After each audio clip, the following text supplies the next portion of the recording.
And why would you want to activate the third eye? Well, it's quite obvious, right? It is that in opening and activating the third eye, your capacity for your intuitive knowing and your heart center to be the lead and the guide to see more clearly your path is illuminated.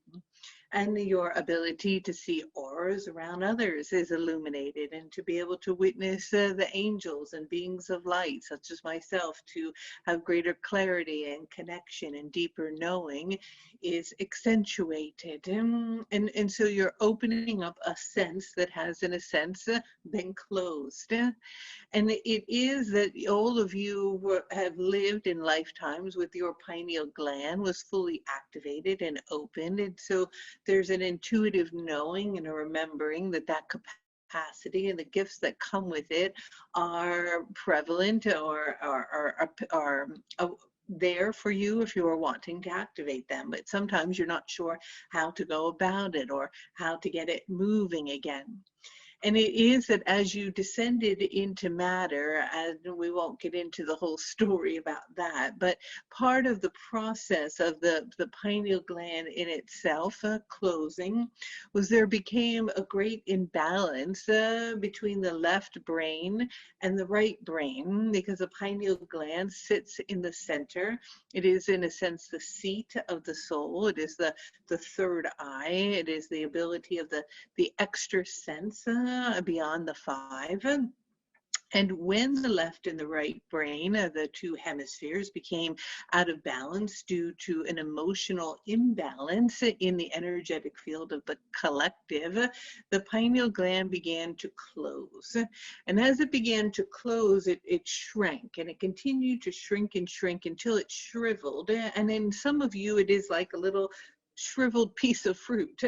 In others, it has a little flickering happening as you're starting to have more awareness. And in some of you, it's really lit. In others, it's fully blooming like a flower.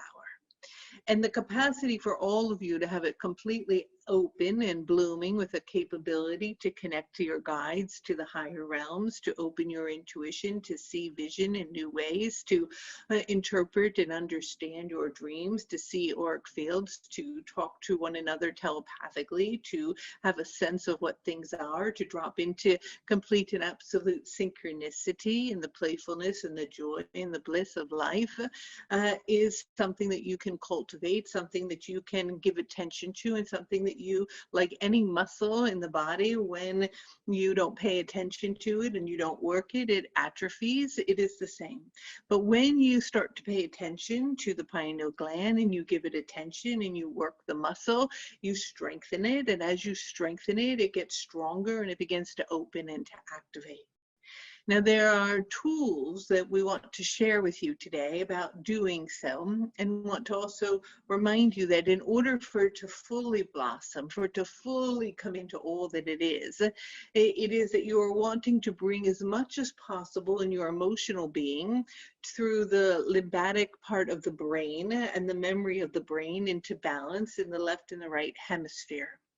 And it is that in doing that, you may want to take note of whether you're more out of balance in one area or another. And we want to remind you that the definition of the divine masculine and feminine is not dependent at all on what gender or physical body you are in. For you can be in a female body but have a lot of masculine energy, and vice versa. But it is that whatever physical gender you are embodying at this time, or even a neutral gender, you want to have the balance of these vibrations.